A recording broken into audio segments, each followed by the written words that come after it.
200 फॉर्मचं आमचं वाटप झालेलं आहे आणि जवळपास आमचे 32 उमेदवार जे 32 हे निश्चित आहे. आता आमची चर्चा फिसकल्यामुळे आणि ते निष्फळ झाल्यामुळे आम्ही 75च्या 75 नगरसेवक उभे करणार आहे. कारण की उभाट्याच्या डोक्यात हवा गेलेली आहे. ते म्हणजे आम्ही तिथे चर्चा करायला गेलो होतो काल. जवळपास 1.5 ते 2 तास चर्चा झाली, पण ते निष्फळ झाली. म्हणजे आघाडीमध्ये बिघाडी झाली. आता आमचा म्हणजे आज पहिला दिवस होता. जवळपास 200 फॉर्म आमचे गेलेले आहे आणि 32 उमेदवार तर आमच्याकडे ऑलरेडी आहे जे फिक्स आहे. आता 75च्या 75 जागा उभे करू आपण. महाविकास आघाडीत लढणार आहे का निवडणूक आपण? नाही, आता तर आमची चर्चाच निष्फळ झालेली आहे. म्हणजे आघाडीमध्ये बिघाडी झालेली आहे. तर आम्ही 75च्या 75 उमेदवार उभे करू. काँग्रेससोबत काही चर्चा झाली? काँग्रेससोबत आमची चर्चा आमच्या नॅचरल अलायन्स आहे. जर ते आमच्याबरोबर आले तर आम्ही निश्चितपणे त्यांच्या घेऊ. MNSला आमच्याबरोबर घेऊ. मनसेला इतर कोणते पक्ष आपल्या संपर्कात आहे का? काँग्रेस आहे, मनसे आहे.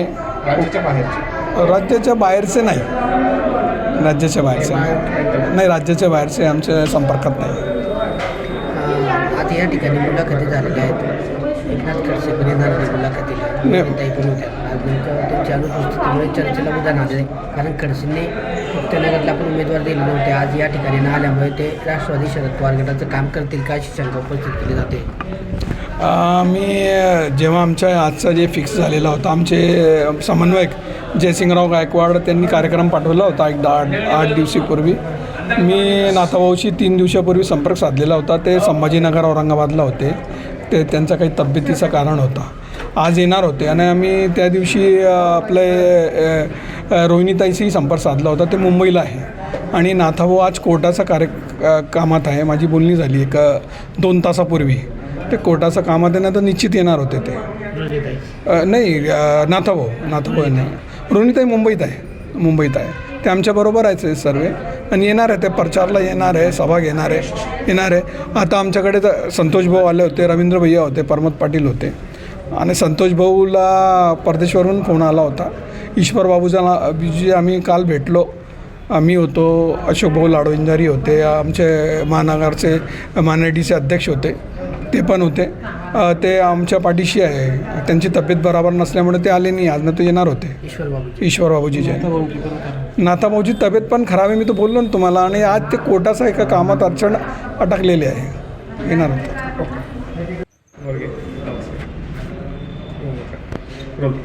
तो काय सांगणार आज या ठिकाणी राष्ट्रवादी शरद पवार गटाच्या वतीने मुलाखती घेण्यात आलेल्या आहे कार्यकर्त्यांच्या?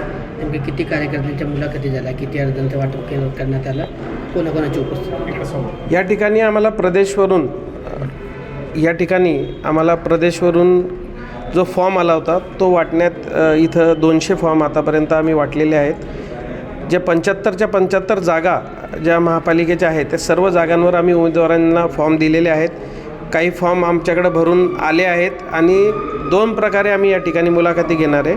एक झूमच्या माध्यमातून जे कॅन्डिडेट प्रत्यक्ष येऊन आम्हाला भेटू शकत नाही त्यांची मुलाखत आम्ही झूमच्या माध्यमातून घेतो आहे आणि जे कॅन्डिडेट स्वतः येऊन भेटणारे त्यांना आम्ही एक करून वेळोवेळी येऊन त्यांना बोलवणार आहे. आणि ऑलरेडी आमचे 24 जागेंवर उमेदवार फायनल झालेले आहे. त्या उमेदवारांना आम्ही कामाला लागायच्या त्या ठिकाणी संकेत आज इथून दिलेले आहेत. आज आमचे उत्तर महाराष्ट्राचे समन्वयक पक्षाचे उपाध्यक्ष श्री माजी मंत्री जयसिंगराव गायकवाड साहेब या ठिकाणी उपस्थित होते आणि त्यांनी सर्वांना त्याबद्दल मार्गदर्शन दिलं आणि प्रदेश स्तरावरनं कोणतीच जी अडचण येईल असं होणार नाही. प्रदेशवरनं भक्कम मदत होईल या प्रकारचे संकेत आम्हाला आलेले आणि आम्ही जो काही निर्णय घेऊ प्रदेश स्तरावरनं आम्हाला मदत भरपूर प्रमाणात त्या ठिकाणी भेटणार आहे. स्वबळावर लढण्याचा निर्णय या ठिकाणी जवळपास निश्चित झालेला आहे आणि त्या पद्धतीनं आम्ही काम करतो आहे. आमचे नॅचरल अलायन्स पार्टनर काँग्रेस यांना सोबत घेण्याचा आमचा प्रयत्न आजही आहे.